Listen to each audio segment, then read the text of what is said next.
On the night of November 1st, 1986, a 15-year-old Orthodox Jewish student named Chaim Weiss was brutally murdered in his dormitory room at the Torah High School Masivta in Long Beach, New York. Chaim was one of only 2 students in the dorm who had a room to himself, and there was no sign of forced entry.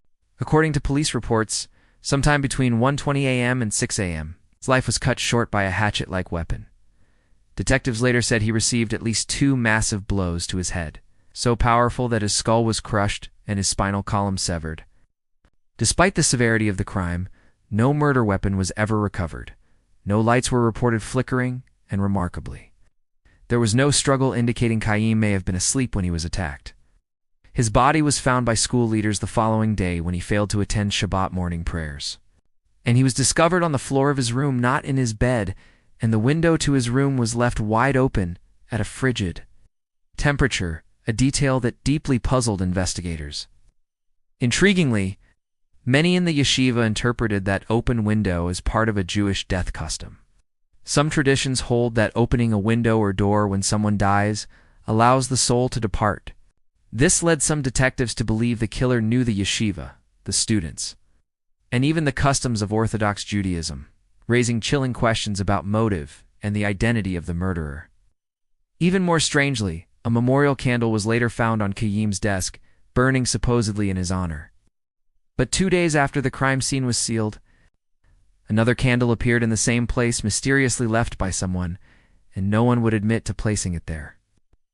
Over the years, police examined multiple suspects, including students and faculty, but none were charged. Detectives have publicly stated that they believe the killer was likely someone from within the school. In 2013, the Nassau County Police Department reopened the case, interviewing over 100 former students, but still no breakthrough. The reward was raised to $25,000 for information leading to an arrest. Investigators also found a strand of hair that did not belong to Chaim at the scene, but they resisted running a full DNA test on it, at least at first, fearing they would destroy the fragile sample. Over the decades, theories have ranged from an intruder who understood Jewish ritual, to a student who knew Chaim, to someone inside the yeshiva who moved the body post-mortem in a way that suggests knowledge and reverence.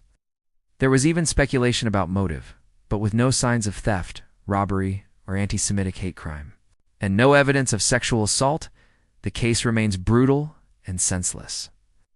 For the victim's family, Chaim's death shattered their world. His father, Anton Weiss, has visited his son's grave every year since, while the community remains haunted by the mystery. Onlookers, internet sleuths, and true crime enthusiasts continue to debate what exactly happened in that room on Halloween night. Was it a hate crime, a planned attack, or a deeply personal betrayal by someone Chaim knew? With dozens of former students still alive in technology, improving hope periodically resurges that the case may one day be solved. But for now, the murder of Chaim Weiss stays firmly in the annals of New York's coldest and strangest mysteries.